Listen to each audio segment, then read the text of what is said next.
can't eat. I'm broke. Hey everyone, welcome back. It's Gabby with Binge Now. Today we're going to talk about Netflix actors who've had rough times. So without further ado, let's get straight into it. We're starting off with Frank Langella. Oscar-nominated actor Frank Langella, known for his work in Frost, Nixon, and the Trial of the Chicago 7, will no longer be starring as the lead of The Fall of the House of Usher, Netflix's 8-episode limited series based on the works of Edgar Allan Poe. But you're fired. Langella was the subject of an investigation which has been completed. It determined that Langella had been involved in unacceptable conduct on set. As a result, a decision has been made to recast the role of Roderick Usher. I knew nothing. Okay, fine. You made a conclusion there. I stated my view. Now let's move on. The Fall of the House of Usher is about halfway through production, and the scenes already filmed by Langella would have to be reshot. Filming on the series will continue with scenes not involving the Roderick Usher character until a new actor is cast. The investigation was launched after Langella was accused of sexual harassment. TMZ reported that the 84-year-old actor made an inappropriate and sexual joke while on set. He also reportedly touched the leg of a female co-star while saying something along the lines of, "Did you like that?" Will you be quiet? You have lawyers to speak for you. So if you consider the kind of mess he has put himself in, while he has already lost a few projects, we don't think he'll be signing new ones anytime soon. Moving on, Noah Centineo. Noah Centineo has been sober for 2 years. While he's been open about that in the past, he's just shared more details about his decision to be sober. The To All the Boys I've Loved Before star opened up about his sobriety, the future of his acting career, and his role as real-life boyfriend to Instagram star Alexis Ren. You might be the James Dean of this kind of stuff, but I've never had a boyfriend before. You have the references of an 80-year-old woman. The 23-year-old actor has been sober since the day before his 21st birthday. Before then, he told the outlet he would frequently take Molly with his friends and try to get to the bottom of some really deep, philosophical, existential questions. As he shared of his past drug use, "There wasn't really much I wouldn't do. I never ever injected anything, which is good. I smoked a lot of things. I was really upset, man. It was a really dark time in my life." So if I went all the way across town to get you something that you like, then that means... You must really like yogurt? That dark time started when he was around 17 years old and still trying to make it in the industry. At the time, Centineo lost track of time and put his future in the industry at risk. Nobody wants to be associated with a junkie, and Centineo learned that the hard way. Now that he's made it, he's still trying to figure out what fame and celebrity life will mean for him in the long run. Hi. "It's more of a blessing than a curse," he said of the sudden fame the Netflix rom-com gave him. The outlet noted that before To All the Boys, he had less than 1 million Instagram followers. After the movie dropped, he jumped to 13 million, and now he's at 17.6 million followers. He continued, "But ask me again in 5 years, when maybe I boxed into it and I can't get out. If that's my path, I might have a different answer for you. But at this point in time, I'm trying to enjoy every single moment of it." This is my brother, Ty, and he's deaf, too. What are the odds of that? A part of his life that's new in the public eyes is his 10-month relationship with Ren. Centineo shared his first photo with his girlfriend on Instagram in January. It was an adorable selfie of the two chilling in a pool with a 22-year-old model. In his caption, he dropped the L word.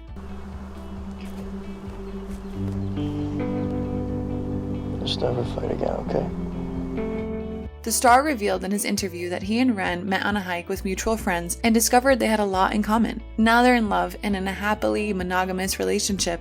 While fans no doubt are heartbroken that their beloved heartthrob is no longer single, he said he's not too worried about controlling his public persona. To that end, he won't stop himself from taking on projects that don't fit the adorable image given to him by the To All the Boys, Charlie's Angels, and Sierra Burgess is a Loser. You put your mouth on it. 20 billion bacteria reside in the human mouth. You're adorable. We're happy that Centineo is growing out from his bad times and towards a better future. At number 3, we have Ryan Reynolds. The latest actor to sign a crazy deal with Netflix is none other than Ryan Reynolds. He recently opened up about his past and how he was hit by a drunk driver when he was 19. The actor said that he himself had had a couple of drinks that night. He was apparently hit by a drunk driver, and Reynolds says that it was the craziest thing that's ever happened to him. Best part about shooting with Michael Bay? I don't know, a lot of people would say the action, but for me it's the stillness, you know? It's like those quiet moments. He also added that the accident broke every single bone in the left side of his body. He opened up about this specific incident when he was promoting his upcoming action thriller, 6 Underground. At the time, along with his bones, Reynolds found his future crushed too. We're all gonna die. May as well do it while we're alive. The Deadpool actor almost met with an accident again on December 7th, 2019. He almost got crushed by a collapsing stage barrier during a fan meet and greet in Brazil. Reynolds attended the 3rd day of Comic-Con experience in Sao Paulo and was there to promote his upcoming film, Free Guy. As Reynolds jumped down from the stage to approach hundreds of fans, the barrier gave way and almost fell on top of the actor. However, before it could fall on top of him, he managed to jump out. What followed was commotion as staff rushed over to escort Reynolds to make sure he wasn't hurt. Yeah. There were some eager fans in Brazil there for you. I don't know how I moved that fast. You were I was quick. clearly sober.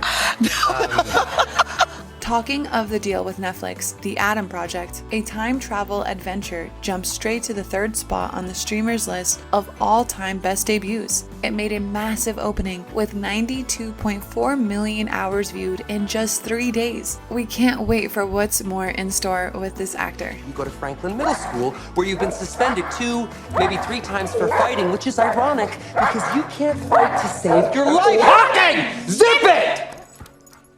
The next actor on our list is Claire Foy. Claire Foy might have portrayed a majestic persona on camera, but her real life was anything but it. The Crown actress revealed that she struggles with debilitating anxiety issues and suffered from juvenile arthritis. They want a queen. It's a queen who is hopelessly ill-equipped to deal with the people that she has to meet. Foy told the Wall Street Journal magazine that the mental health problem began when she was a teenager at school and said, "Anxiety was part of my life at that age, but I didn't realize that was what it was until my mid-20s. It's not as bad as it was, but that's through a lot of work doing things that I never thought I would do." But to everyone's regret and frustration, the only person I have ever loved is you. And can you honestly look me in the eye and say the same? She even talks about being paid less than her co-star Matt Smith. "I know that I need to catch myself early in a process of overthinking," Foy added. "It's always about questioning myself." The actress, who was born in Stockport, opened up about her difficult childhood. "I had juvenile arthritis from the age 12 to 15, so I was on crutches. It was extremely painful." And I'd get really like, well, where are you sat? Because that feeling of when you walk in a restaurant and you go sort of people blind and you can't see anyone, that used to really freak me out.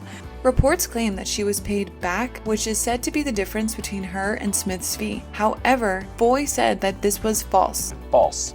She also said that she was taking time off of work to spend with her 3-year-old daughter, Ivy, following Foy's split from her husband of 4 years, Stephen Campbell Moore, last year. Foy also said that she waited for a gut reaction to go for a new role or not. "I don't fanny around. My stomach normally tells me whether it's something bad or good." It makes a mockery of even the central tenets of Christianity. There is no possibility of my forgiving you. The question is, how on earth can you forgive yourself? She will be next seen in a drama series titled Women Talking, which deals with struggles to reconcile with faith after a series of humiliations. Up next, we have Millie Bobby Brown. With Stranger Things returning this year in 2022 with its 4th season, viewers have seen these kids grow up over the years. Everyone looks at me like I'm a monster. Well, they just don't know you. You think I'm a monster too. Millie Bobby Brown has grown to new heights. She is to headline her own movies and appear in Hollywood blockbusters. It's thinking for itself now. We have to warn Monarch. But fame at a young age can cost you a lot of things, and privacy is the topmost priority. Brown rose to massive fame with her character of 11 in Stranger Things. Teeth. What? You have teeth. While she's had her share of fame, she has also had her share of troubles. From being bullied by netizens to hashtag take down Millie Bobby Brown, there are several people from the industry who believe she needs help. Brown has acknowledged that being on the run has taken a toll on her mental and physical health, and she sometimes seeks isolation to ward off the evils of the public eye. Why do you lie?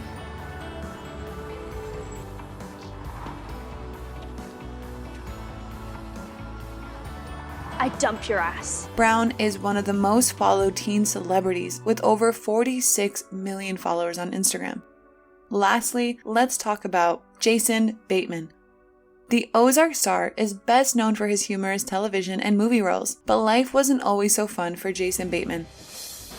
Whoops, we come apart there. Mom, can you please close that robe, please? Cover it. It's just breasts, Judd. Same ones you suckled at. No, Mother, those are not the same breasts you nursed us with. Those are different. Those are you got bionic breasts. The former child star, now 40, opens up about his drug and alcohol-filled past. He talks about how substance abuse almost ruined his marriage. Bateman, who rose to fame on TV shows Silver Spoons and The Hogan Family, spent much of the 90s partying.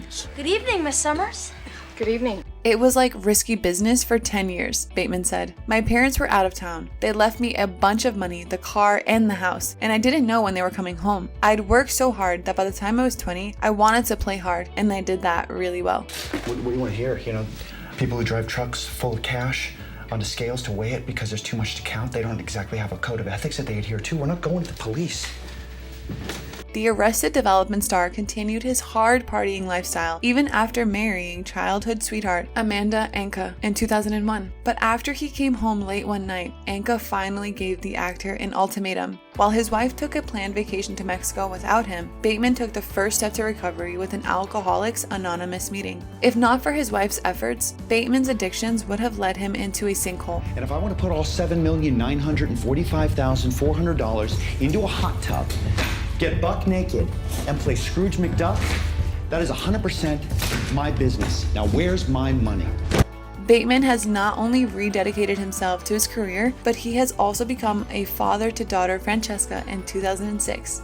That's it for today, guys. Do you know any other Netflix actors who've gone through some pretty rough times? Let us know in the comments down below. And while you do that, don't forget to give us a like, share, and do subscribe if you haven't already. Thanks for watching. Until next time.